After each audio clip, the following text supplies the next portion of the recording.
Voices against corruption. Let the people speak. Hello and welcome to Primorg's public feedback series on corruption, called Voices Against Corruption. And we ask, why do you think fighting corruption in Nigeria is difficult? I think fighting corruption in Nigeria is difficult because it's more of a culture in Nigeria now, and it's not. Sometimes you do corrupt things without even knowing that it's corruption, to be honest. It's when you go to a sane society, you now realize, okay, this thing that you take for granted is actually not how it's meant to be. You get, like, paying for jobs, all those kind of things. I mean, and to get your way through anything in Nigeria, you have to have some sort of connection or money. Simply, tribalism is involved. It is my person. I think it is right time. It is opportunity for him to make the money. It's individualism. It's not about the larger society. It is survival of the fittest, not the survival of the larger society. I think that's the reason why it's difficult. You look at the game outweighs the consequences. You see, the punitive measures we have in Nigeria, the punitive measures are not enough to fight corruption. I think some days ago, the former boss of pension board, Mr. Mena, was going to prison or jail, and he was smiling. I think he believed that where he is going, or the gain he got from the corruption he involved in there, outweighs the punishment. First of all, government is not serious. They are not sincere. The corruption itself starts from the government. The government are the corrupt. So when you talk about corruption, government can fight corruption if truly they are sincere. Go and check our constitution. The constitution itself is corrupt. So everything about us is corrupt. So the truth of the matter is that government can fight it if they are serious. Okay, fighting corruption in Nigeria seems to be difficult now because we don't have enough technological infrastructure to prevent corruption. For you to successfully or effectively fight corruption, you need to have the infrastructure that can prevent corruption.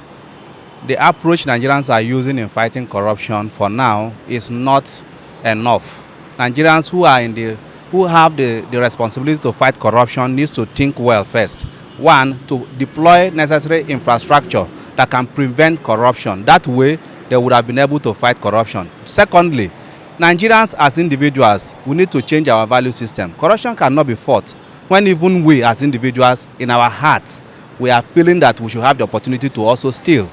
Why I think fighting corruption in Nigeria is difficult. Firstly, as a youth in Nigeria, the perspective that we see is different. So when we want to go into government, like, okay, we are of age to go into government and try to make Nigeria better, we tend to follow the footsteps of our past predecessors, because you don't want to be the only one that is not eating money, you understand?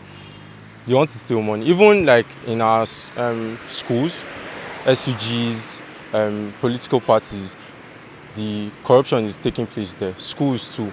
You can see in most students don't pass their exams and they get into university. Most students don't even have results, they graduate.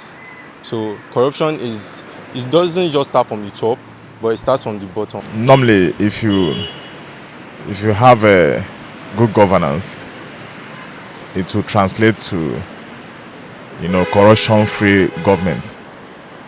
To the beginning of it, as in the indices, is the people in government, they are corrupt themselves. So fighting the issue of or the situation becomes a little bit difficult because they are not in the right frame of mind to really eradicate corruption within the system. I can tell you that it's because of the leaders, the bad leaders.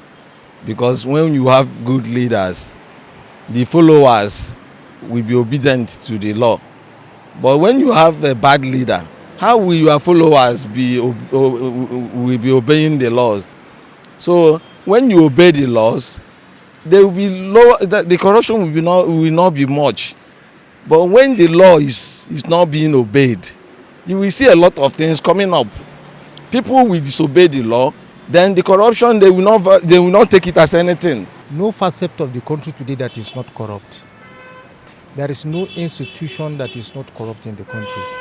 So when you say you are going to fight corruption, What are the agencies you are going to fight corruption? They themselves are deeply involved in corruption. So where do we start from? And that is why it has become very difficult for the country to fight corruption as it is. Why fighting corruption in Nigeria is difficult is that if you are really ready to fight corruption in Nigeria, we have to start from the grassroots and not from the top. You know, the Nigerian government or Nigerian citizens want to fight corruption from the top. You can't fight corruption from the top because corruption starts from the bottom. If you go to the market, you go to the street, everywhere is corruption. Somebody that is selling tomato will pack the bad ones under and put the fresh ones on top. That is corruption. It's not only the people that are in National Assembly and the presidency that are corrupt. Every Nigerian is corrupt. Corruption is flowing in our blood. So we need to fight it from the grassroots if we must get it better. I don't think it's difficult fighting corruption, but the thing is we are not willing to fight it. We may likely have a change if we have more willing citizens to put a fight forth. I think it's difficult at the moment because of government's policies. And when the right policies are put in place, I believe Nigeria can actually solve corruptions within 1 year or even less than that. So it all boils down to government policies. Primark's public feedback on corruption in Nigeria is produced with support from MacArthur Foundation.